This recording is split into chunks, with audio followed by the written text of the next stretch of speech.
Cool. Well, I am incredibly excited today to talk about social justice and climate change. I think that when we think about the big issues that we in our generation are going to have to address, the justice issues related to climate change are a big one. And the processes and institutions and procedures that we put in place now are going to impact people way into the future. I mean, if we're not setting up just ways to deal with climate change now, it will just be worse in the future for the most vulnerable populations. So I think it's really important. You guys read 2 papers today. One that kind of outlined the overview of justice issues with climate change. That was the Pavlova paper. And then one that really looked at kind of these intangible, non-material aspects of climate change and how that influences us, sense of place, cultural connections to place, that sort of thing. And then we got to see those videos, which I think are awesome because they took us all the way from the Pacific Northwest in the United States to Mali, to Bangladesh and Netherlands, and just gave us a nice picture of how people are dealing with climate change and some of those social justice issues related to it. And the big question here is, you know, the people that are going to be most affected by climate change are not the people that cause the problem. How do we deal with that? So, I mean, that's pretty much the big question that's ahead of us. And I wanted to start here. I thought that this kind of summed it up really nicely. It's not about equity. It's not even about justice. It's about manifest injustice. And so this is a statement that kind of embodies this anger. It's not like we should be equitable. It's not that we should be just. It's that what is happening now is manifest injustice, and how are we going to deal with it? So I wanted to kind of paint a picture of why we should care and what these justice issues are. So with climate change, there's been some estimates. This is all from one paper that kind of explored what might happen with climate change. But with climate change, it's estimated that 600 million people will face malnutrition. Additional people that aren't facing it now. 1 billion more will be vulnerable due to inadequate housing. This is primarily housing that's in places that are more vulnerable to risk. So people that live in slums, people that live, you know, on coasts that are eroding, people that live near rivers that are flooding. By 2025, the world population living in water-stressed regions will increase significantly from 1.5 billion to 5 billion, given climate change projections. Rates of malaria will increase from 45% to 60% by 2100. And this is really an interesting kind of cultural component of climate change. 1/3 of all of our existing languages that embody kind of our cultural heritage are on these island communities and countries that are very vulnerable to climate change. So this is why we should care. This is why we have to figure out what to do about this. So we have signed a human rights declaration. The United Nations created a declaration, a universal declaration of human rights, which basically said, all people, regardless of where you live, regardless of who you are, we have inalienable rights. One of those is the right to nationality. But when you think about some of these island countries, they might lose their nation to climate change, to water. The right to property, people already are losing houses to coastal erosion, to flooding. And the right to subsistence, the right to be able to eat culturally appropriate foods that you have for a long time, and with concerns about farming systems. That is also something that with climate change is being, I guess, degraded. And so climate justice, this is one definition of climate justice, a vision to dissolve and alleviate the unequal burdens created by climate change. So as a form of environmental justice, it's the fair treatment of all people, freedom from discrimination with the creation of policies and projects that address climate change and the systems that create climate change and perpetuate discrimination. So I think the most important thing here is that looking at unequal burdens, looking at how the distribution of burdens are shared within a community. But then down here, we're really talking about creation of policies and projects. So what are we going to do now? I mean, I think so often we think about it and we think, well, it's such a big issue and either we can't address it or it's such a big issue and someone else will address it. These are things that we need to start setting the processes and procedures now so that we can be more equitable in the future around climate change. All right, so these are some key debates that came out of that Pavlova article. These are things that we are really, really fortunate and lucky today. Just last week, the Pope made a statement about climate change and equity, which I'll read to you guys later. And in addition, for the first time, the UN Human Rights Commission met for a whole day on climate change impacts. And so I was able to track down those videos. And so we've got some really neat videos that we're going to watch today from people that were speaking just last week about climate change adaptation. But when you're watching those videos, I want you to think about these issues that Pavlova kind of brings up. So who's responsible for climate change impacts? During the second half of class, we're going to meet in small groups and talk about these things. But I think that this is a really challenging question. Like on the surface, you might say, well, of course, developed countries are more responsible. But I think I want to dig into that with you guys and really explore what the consequences of that are and what that would look like for our society and our culture. Who will pay for adaptation? So who's going to fork over the money that takes to do big adaptation efforts? How will the monies be distributed? How do we decide? If there's a lot of need, I mean, already in Alaska, there's so much need that the state government's like, we don't know how to prioritize. Like all of these communities are affected by flooding. How do we decide which is the most important to prioritize? So how will it be distributed? And then how will participation and adaptation occur? Like we talked about last week, there's that issue of scale. And if all of the adaptation policies are from a top-down level, then you don't have this bottom-up participation really occurring, which is problematic. So we do have some environmental laws that sort of regulate adaptation, and there are some ways that I guess equity issues have been integrated into that. In the UNFCCC, the Convention for Climate Change, they have both distributive ways of dealing with it and procedural. So in the Pavlova article, we talked about distributive and procedural justice. And distributive is kind of how we distribute the risk, who has to take that risk. Procedural is more, how do we create processes that are fair, that include people equally?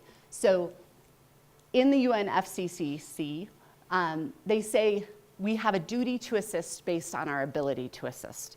So even though that's not like clearly delineated and there's no measurable way, there's no way to measure it right now, and it's very voluntary. It does say that we do have a duty, so that's something. It also says that we should avoid dangerous climate change impacts through mitigation. And then this is kind of more of a procedural. They created a least developed countries expert group, which helps to get the voices of those least developed countries heard. And so that's kind of more of a procedural thing. The Kyoto Protocol says that we have to meet emissions to avoid negative consequences, even though this doesn't specifically address the inequity of those consequences. The people that are emitting the most, also need to cut the most of their emissions. And then finally, the conferences of the parties created a adaptation fund. There's 3 actually different funding mechanisms that can help with adaptation. And I want to show you one of those now, because I think this is interesting that it just happened. So this video is from December of 2014.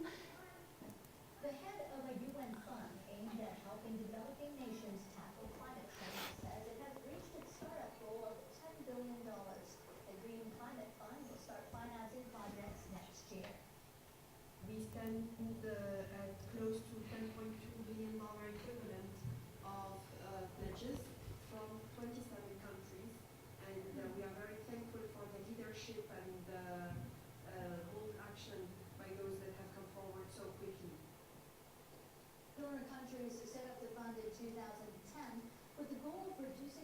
from developing countries and minimizing damage from global warming.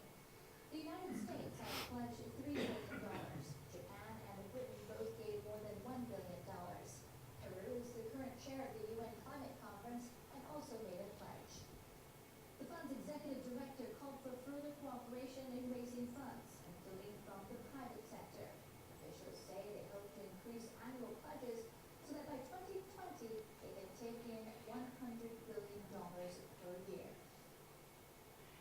So there are things that are being done, however, they aren't necessarily, there's no way to require them right now. It's all voluntary. So people are doing it, you know, great. Let me stop that. Why aren't you stopping? Oh, is it from the other one? Thank you. Great. So, so it's voluntary right now. It's great that we're doing it, but in a sense, it's, you know, it's a small bit that we're doing, but at least the fund is getting established and there is money available for people that need to adapt. So I wanted to kind of briefly cover that Adger article that talks about sense of place. And really his main argument there is that the way that we evaluate climate change impacts is really sort of economic in nature, and we try to quantify and then compare across. And that's easy for us because it's hard when you get into this qualitative stuff. I mean, what is the value of a sense of place? What is the value of your culture? And so he makes this argument that these things are undervalued. And the fact that these things are undervalued means that the social justice implications are even larger than they might be otherwise. And he gives the example of the Pacific Atoll communities, which we'll hear a video from someone from that community soon. And then also Arctic communities, just saying these communities aren't just losing things that we can reimburse them for. They're losing things that we can never reimburse them for. And how he talks about that is it's incommensurable values. So that's kind of the difference between the cost of your home. Oh, you lost your home, so we'll rebuild that for you. There you go, that's your house. To the feeling of the loss of home. You know, what is home to you? What does that mean? What are all of the connotations that you have for that? The difference between income, oh, you can't be a fisherman anymore, that's too bad. You're losing that income, which we can monetize and value, versus the cost of a livelihood. You are not, your identity is not a fisherman anymore. So these are big things that people are losing, and they're not really accounted for in our current way of thinking about climate change impacts. So this was a quote from that Mali video, which I found really, like, it just struck me. If a person of the water becomes a person of the highlands, they have a good reason to be disoriented. This is talking about our identity, who we are, what we do, what that means about our place in the world. I mean, that is critical. And I wanted to just sort of have you guys reflect on this for a minute. I reflected on it after watching that video. I was like, well, what is home for me? What is, you know, what is my livelihood? What are my connections? I mean, obviously, in the United States, we are all a much more mobile people, but we all have connections to place. And I wanted to share one connection to a place that I have. I grew up in Denver, and so I went up to St. Mary's Glacier often as a kid and had picnics up there and sledded down the hill in the middle of the summertime, and it was a great place to be. And this was very much part of my experience of my place. This was what my place was about. You can kind of see one pine tree over there kind of coming into the picture. But you know, what does the place become when all of the trees, the spruce and the pine, are taken out by bark beetles? You know, what does that mean for my sense of place? The glacier has been decreasing every year, and oftentimes is just a tiny little patch. I mean, it's not nearly as big as it was, and that's within my memory of being in that place. You know, and that's one thing, like that's one memory that I have as a child that is important, but what if we're no longer a state that's based partially off of ranching and recreation. I mean, what if we don't have a ski industry anymore? What if we don't have enough snow to have a ski industry? What does that mean for our sense of place, for our sense of home? I mean, it's kind of deeply disturbing to think about those sorts of changes. So I just wanted, I don't know if anyone has a reflection on sort of their place or their sense of home and some way that that might impact you that's not monetary. Yeah. Well, I grew up in a neighborhood and I had a little brook flowing behind, and in the summertime I would catch like prey fish in there and play in there. In the wintertime I would, skate around, and I had a fort back there, and I just loved it. It was my sanctuary. And then down the street it kind of came wide ago, and I used to go down there and have picnics Yeah. and spend the day, and it's completely dried up. It barely ever flows. Yeah. And that's like an integral part of your identity. Like Yeah. that's your childhood. Absolutely, and it's what got me into it's my love for the environment. I mean, it's going in and out because of that. Yeah. It's Yeah. It is. And I mean, we face things like that, which is part of our identity, but it's not necessarily like I am a fisherman and a rice farmer and now I have to grow millet. Yeah, it's just, it's a very kind of a different type of hurt or loss. Anyone else want to share anything? Yeah. The Adirondacks are really struggling with that right now because the whole region is kind of defined, like they're pretty isolated. It's like even people who grow up in like southern New York a lot of times never even go there. It's like kind of farther away. Yeah. A lot known for having pretty harsh winters.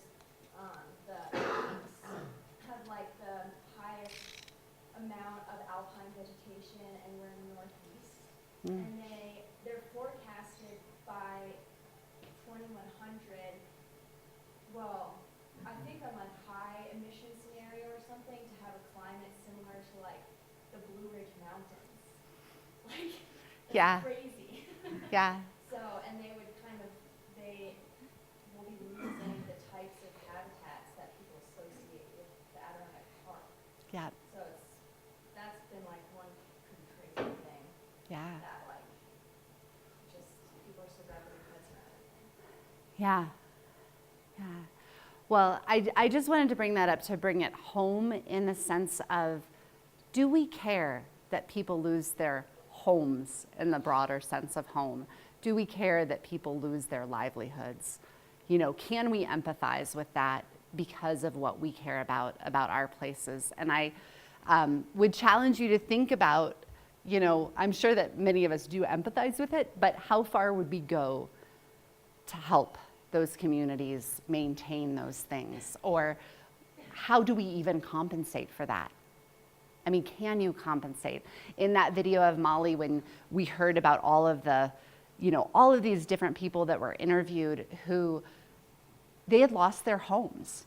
But it wasn't just their home like that. That one poor guy that was talking about, he drives the rickshaw now, and he said, I really want to go home. And you could tell just in the video that he wanted to go home. Like, that was his place, and he was unhappy with his life. But like, how do we even begin to think about how to compensate people for that? Or is it our responsibility to? So in the Pavlova paper, they give us some like guidelines. Like, these are the ways that you can resolve these climate justice issues. First off, and importantly, we can just avoid the whole mess. I mean, we can't avoid all of it, but we can work fervently to mitigate. And that's the first thing. We can think forward about our responsibility.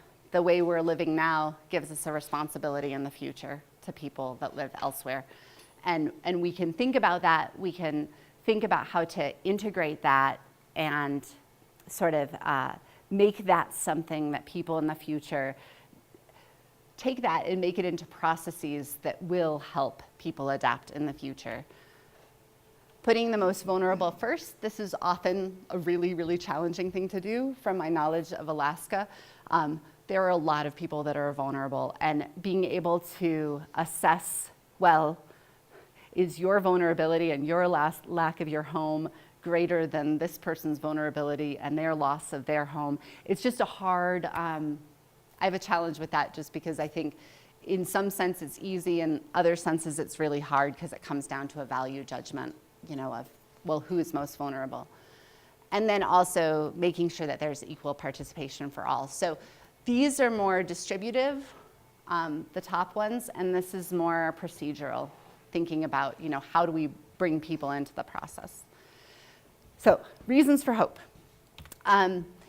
In New York City last year, there was a climate march in September that was the biggest global warming event ever. All types of people came out. 400,000 people total took to the streets to say, we need to get something done about this. We need to take action. Over 1,500 participating organizations, a bunch of college students, and 162 countries did solidarity events. So there is a rise. There's a rise. People are beginning to take this seriously, beginning to understand, you know, this one talks about those social justice implications of what's happening. So it is happening. Also, interestingly, excitingly, last week, I think a week ago today, the Pope's envoy to the United Nations had the following statement coming from the Pope. I'll just start reading it. I might read the whole thing just because it is really hopeful, and it made me happy to hear it. Because when you think about this is one of the largest religions. I don't know, is Catholicism the largest religion in the world? All right, so mostly conservative people, mostly not necessarily climate change believing people. And the head of their religion said the following: there's increased evidence that the poorest people in the most vulnerable countries will bear most of the burden of adapting to climate change consequences, which they had almost no role in creating. As we look forward toward the 2015 United Nations Climate Change Conference in Paris, we are offered a significant opportunity to make two ethical decisions. Firstly, the nations of the world need to commit themselves to curbing carbon emissions at a minimal level to avoid dangerous anthropogenic interference with the climate system. And secondly, the nations of the world must sufficiently fund adaptation measures needed by vulnerable nations and peoples to withstand the impacts of climate change. Our concern for the common good of the planet and for humanity urges us to recognize our sense of interdependence with both nature and one another. Wow. No one is exempt from either the impacts of climate change or our moral responsibility to act in solidarity with one another to address this global concern. We believe that such decisions will demonstrate humankind's commitment to showing respect for the environment, for those who suffer the most, and for the sake of present and future generations. While science continues to research the full implications of climate change, the virtue of prudence calls to take the responsibility to act to reduce the potential damages, particularly for the individuals who live in poverty, for those who live in very vulnerable climate impact areas, and for future generations. As Pope Francis underlined, he said this too, the effective struggle against global warming will only be possible with a responsible collective answer that goes beyond particular interests and behavior and is developed free of political and economic pressures. On climate change, there's a clear, definite, and elucidable ethical imperative to act. The establishment of international climate change treaty is a grave ethical and moral responsibility. All right.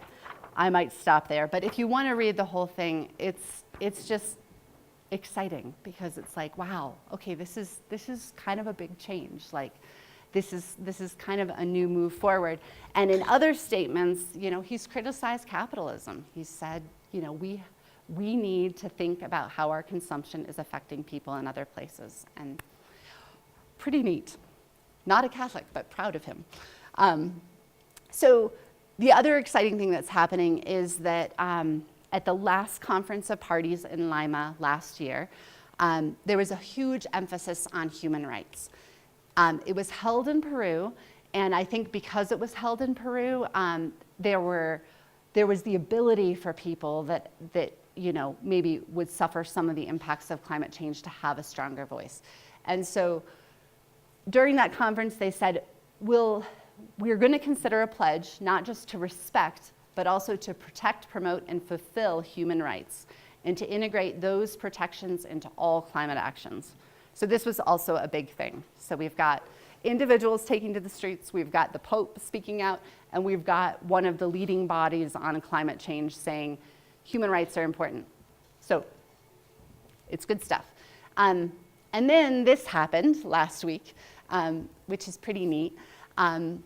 So this was the first time that the Human Rights Council from the UN had a full day event looking at climate change, and their goals were to identify the challenges posed by climate change and think about how that relates to human rights for all, especially in the most vulnerable situations. Consider how it has an adverse impact on states' efforts to realize the right to food and related policies. And finally, to identify ways forward, including measures and best practices to promote and protect human rights. So, exciting that it's happening at that level. And so I'm going to show a few videos, and the first one's kind of long, but we're going to allow him to be long-winded because he's the president of Kiribati. And why we care about that is it's probably the first place that will be impacted by climate change. There's 100,000 people that live there. There are 32 atolls that stretch in the ocean, basically halfway between Hawaii and Australia. He has been working out and brokering deals. He tried for a long time to broker deals to figure out a place where his people could move if climate change took over their islands. They've just brokered a deal with Fiji, so Fiji will allow them to come to Fiji, all of their people, if they need to migrate somewhere. But this just shows how low, I mean, they're beautiful, but they're very, low-lying islands. They will be inundated with even minimal amounts of sea level rise. So front lines of climate change. And let me go to his talk. All right, is this the right place? All right, we'll start it here. This one's about 20 minutes long. So with this, may I remind the panelists, unfortunately, that you have only 5 minutes. We're going to be quite... They tried to keep him to 5 minutes, but he didn't stay for 5 minutes. That tells you when your time is almost up, so that we will have more time for interaction with the delegations here. With that, may I, with pleasure, welcome President No Te Tong to give us his statement. President, please. Thank you, Mr. Moderator. I certainly have a very short time. I timed my statement early this morning, and it's about 11 minutes. We do have a long story, Mr. Moderator, but let me see if I can get through it as fast as possible. Let me acknowledge your President, the Deputy High Commissioner for Human Rights, my fellow colleagues on the panel and fellow leaders, and all of the delegates who are here on this very important interaction, ladies and gentlemen. Let me begin by sharing with you our very warm greetings from our part of the world, much warmer than it is right now here in Geneva. And we always begin by blessing each other. And so let me bless you with our traditional words of Kamdavan and Merrick. Well, as I said, I'll try to cut through my statement in full. It will be distributed, I hope. But let me say how grateful I am for this opportunity to make this presentation. It's a story that I've been telling for the last 10 years plus. It's a long story. Nobody listened initially, but I'm beginning to believe that perhaps people are now beginning to listen to the story. This year is particularly important because I believe it does mark the turning point in our journey as one people, one world, one future, if we are to have one. This is the journey towards a new, hopefully a revitalized approach in multilateralism, an approach that we hope will ensure that no one is left behind. Mr. President, I've got a number of questions that I want to put forward, challenging our gathering here today. And I believe these questions must be answered, and let me begin. How much have we done to address climate change as a human rights issue? Is the critical issue of survival and human rights privileges reflected in ongoing climate negotiations and the Human Rights Council? If not, what are we doing about it? How much global effort are we putting into providing concrete, tangible action to help the vulnerable whose security and survival is very much on the line? Excellencies, many of us today are parents. My wife is here with me because I wanted her to come with me to share the story of our grandchildren. We have about, I think, 12 grandchildren. I think she knows the numbers. And it is about their future that we're talking about here. It's about whether we can provide them, can we guarantee them a future? And I think this is the question. It's about their right to a future that we are discussing here today. But for us to fulfill this moral responsibility, this moral obligation, it would mean that we would not be doing our task in ensuring that they do have a future. And I'm sure that this is not what we want to happen. And I'm sure this is the very reason that we are gathered here today, this morning, and the rest of today to try and discuss ways around it. But my point is, I think we've been talking about this for far too long. And the point that I'm trying to make here is, it's about time we get into action. Address the real issues. And the real issues are not always here. I know that maybe the answers are here. But we need to go down and see what is happening in those countries that are being affected today. There is no louder statement than the story of the human face of climate change. The story that each of us are here to share in today's discussion on the human rights dialogue. Ladies and gentlemen, climate change, and I've been saying this since I came into office in 2003, remains the biggest moral challenge facing not mankind, humankind. I'm reminded it's not about mankind, it's about mankind and womankind and humankind. For low-lying countries like Philippines, Tuvalu, the Marshall Islands, the Maldives, Tokelau, climate change is about their survival into the future. And we are facing this today. Many people continue to believe that it's a matter of climate change, it's a matter of speculation into the future. But let me share with you that we in our part of the world are experiencing events today that we did not. Just last week, we had one of the highest tides. For those of you that follow the tide table, in the beginning of the year, every year we get the spring tides. And so in January and February, just last week, we had the highest tides ever recorded in Kiribati. What it did is damage one of our main hospitals. Everybody had to be evacuated from the hospital. We had to put them into school while we wait for the tide to recede and while we do repairs to the hospital. And so this is what is happening. We have one of the biggest programs that's ever been carried out is construction of roadworks. And so it's not completed, but it's already being damaged. And so with that, we had our people sit down and reassess what it would cost with the damage that happened last week. And I don't need to repeat this. I'm sure the story is being told all over the different parts of the world. I was in New York when they had the blizzard. I couldn't travel. And I'm sure this is happening in different parts of the world. Climate change and sea level rise, we believe, is a global problem. And I've always said that it requires global leadership. And I'm very happy to, at the end of last year, we are seeing this global leadership. In 2009, I was in Copenhagen and I came away very disappointed, very depressed, because what I hoped would happen did not happen. But what is happening more recently is sending very positive signals.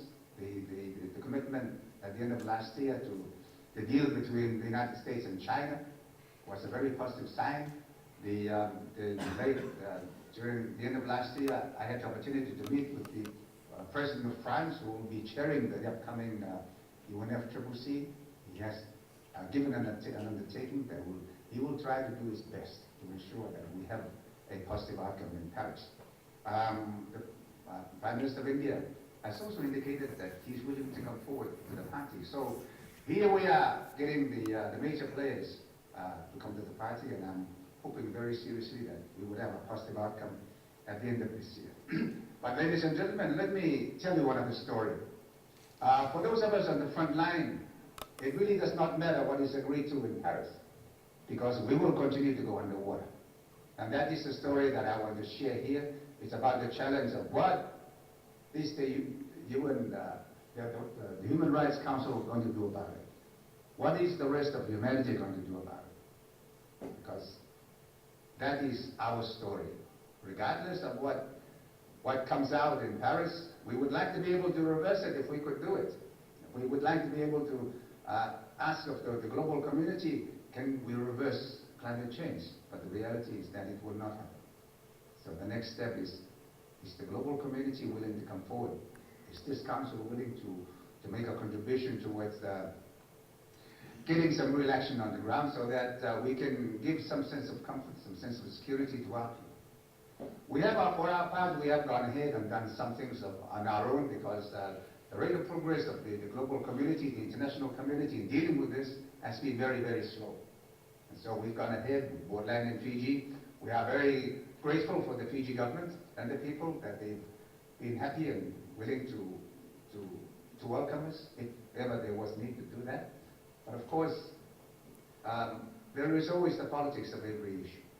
And so we cannot be guaranteed that this invitation, this very positive message from Fiji is 100%. And this is the story. We've been advocating a number of strategies, including migration with dignity, because we have to reconcile ourselves to the reality that our islands will be underwater unless we do something very significant and very substantial. And so we are looking at options of raising some of our islands. We cannot do that to all of the islands, because the reality is we will not have the resources to do it unless the global community is going to be coming forward, and at the moment I don't see any signs of that coming forward. So we will do it on our own as much as we can, but we have to reconcile ourselves to the reality that many of our people will have to be looking. So what we are doing is to acknowledge that reality, come to terms with it, and undertaking to prepare our people so that if they choose to relocate and migrate, then they will do so as skilled people, as people who will migrate with dignity, not as burdens to the new communities that they would like to go to. All right, so just last week, kind of neat. And I want to, before I move on to the next video, got a little something I wanted to say here. So you guys have heard about Bangladesh. I brought up Bangladesh, I think, in one of my earlier lectures, and you saw the video. But this is one of the main places that is going to feel the impact of climate change, and that's primarily because there are a lot of people that live at low sea level elevations, and as the sea rises, they are going to lose their homes. And I think in one of those videos, there was someone standing with a map of Bangladesh and the line and said, you know, all of the people that live in this section will have to move up there. And when you think about the density at which people are living already in Bangladesh, that is a pretty significant thing. So the Prime Minister of Bangladesh, the Minister of Foreign Affairs of Bangladesh was also at this conference. And this is just like a 5-minute section. He actually stuck to his time.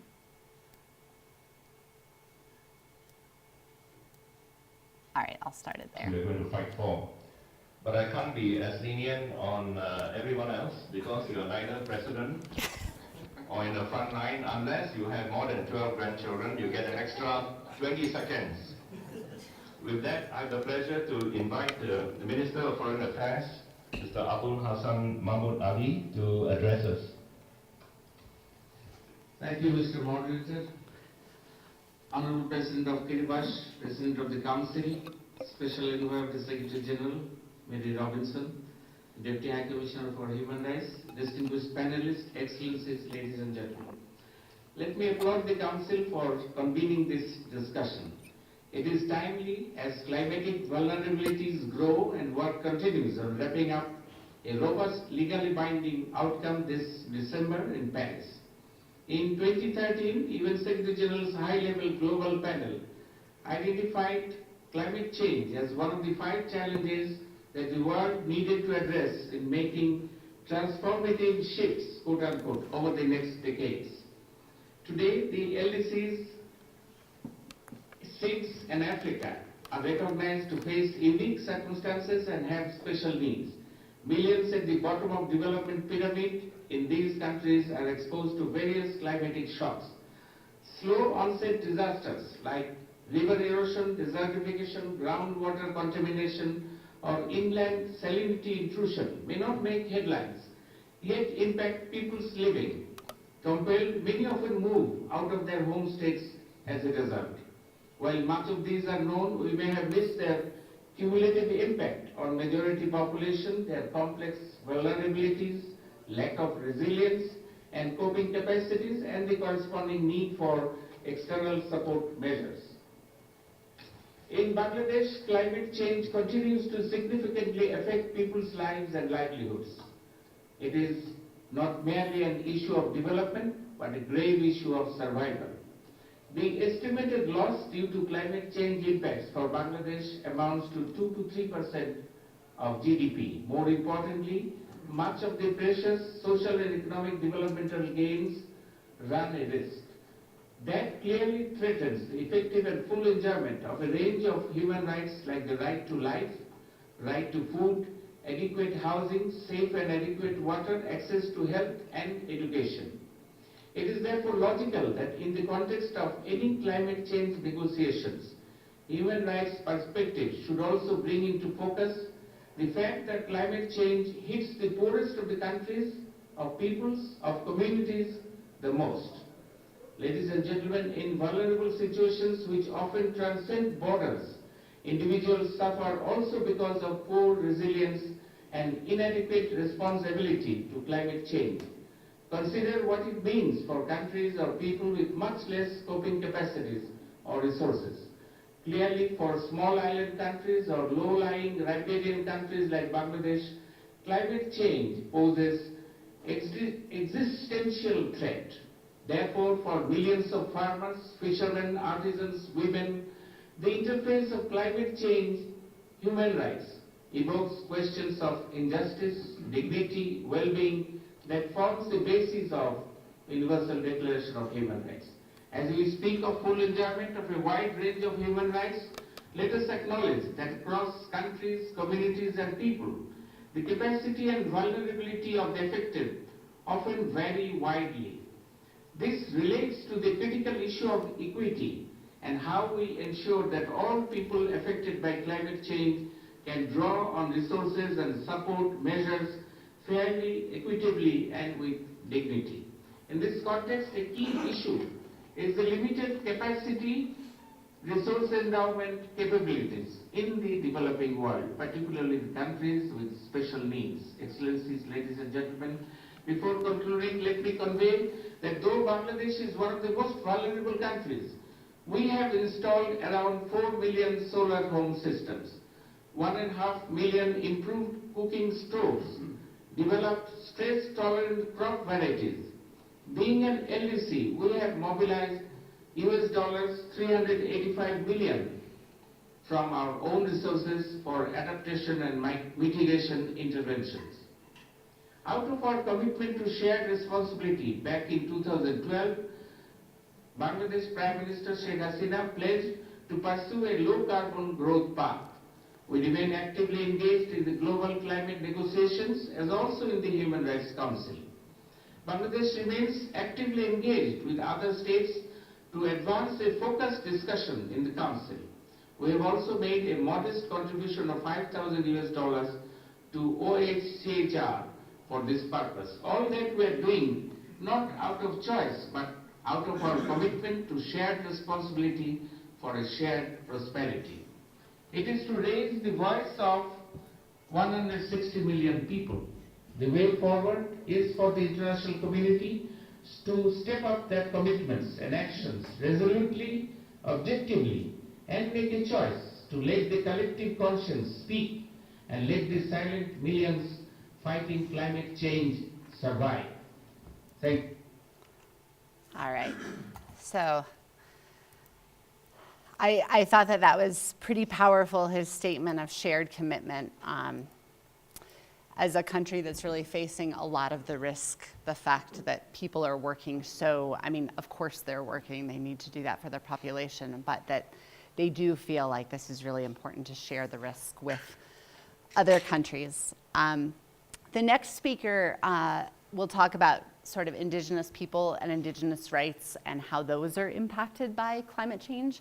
I think that in a lot of ways, in my experience with Indigenous communities in Alaska, people have such a long-term relationship with natural systems that for them, that loss of culture, that loss of place, that loss of the food that they're used to eating is a really, you know, a very large loss. And in Alaska, we're seeing salmon migrating down rivers where they've never migrated before. We're seeing moose come into areas that have been typically caribou areas. And part of that is like, well, there's additional food sources, but if you're a person that has survived and your people have survived off of caribou for a long time, it's not such a simple thing to switch in terms of what you eat. And, you know, it has spiritual connotations, it also has cultural connotations. So I will move us to the speaker that will talk about that.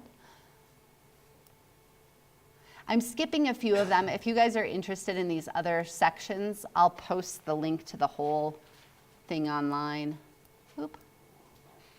Okay, I'll start there.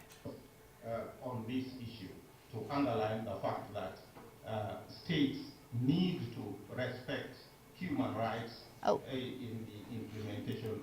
Sorry guys, I think I got the wrong one. I'm gonna check and see if it's this other one that's Indigenous. I may have written the wrong thing down. Nope, this is going to be the African. We'll listen to the Pan-African Justice Committee, and then I'll try to figure out what the timing is for the Indigenous one. All right, let's see. Start here.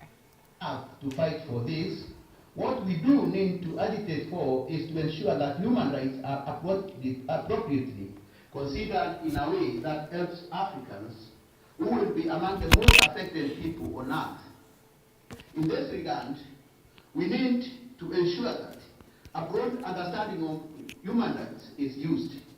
That should be an understanding that places the right to development, especially achieving equitable or even equal development between states, is central. Distractors will say development through the human rights perspective is something within states. That is wrong. It is both between states and within them.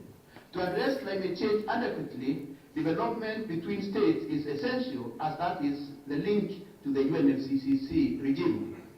The paradigm shift occasioned by challenges posed by the changing climate should make acceptable concepts, as my colleague Vicky has said, such as indigenous rights and the rights of Mother Earth, as they emanate from values that are evidenced in African cultures and are embedded in the understanding of cooperation that emanates from African people.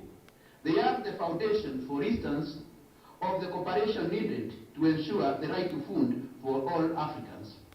Mr. Moderator, ladies and gentlemen, all states, with almost no exceptions, have accepted the extraterritorial reach of their legal obligations in relation to human rights. This means that discussions about climate change and human rights should not be about whether states can be held accountable for their action or inaction that contributes to the adverse effects of climate change that interfere with human rights, but how best to implement this responsibility. May I reiterate the call for a special rapporteur on human and climate change that NGOs unanimously made at the 2010 Human Rights Council Social Forum.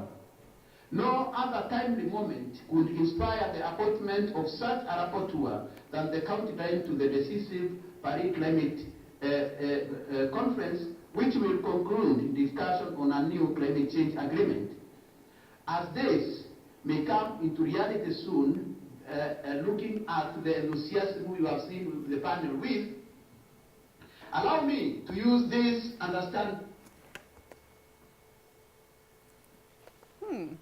want to see such a person possess.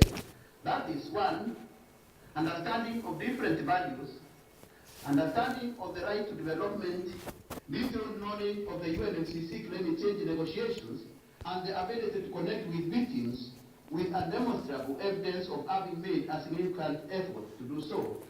May I end by recalling the words of Lumumba Diaping, the then chair of G77 and China, during the COP15 in 2009, that 100 million sub-Saharan Africans will die due to the unrest consequences of climate change in this century.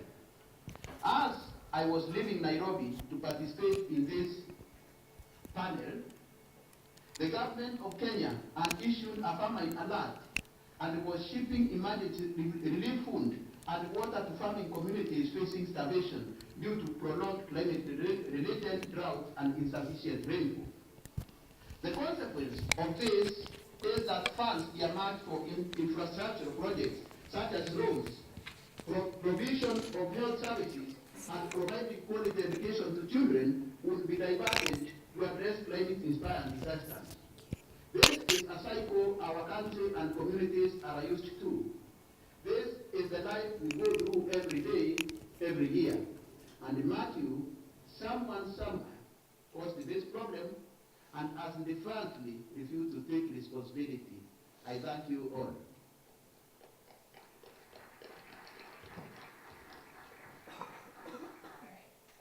Someone somewhere caused this problem, and they refuse to take responsibility.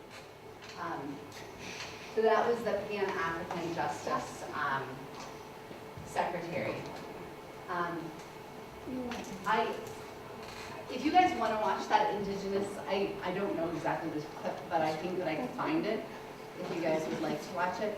Or I just wanted to open it up for your reflections on kind of sitting with those perspectives, very recent perspectives from people that will be hard hit by the impacts of climate change.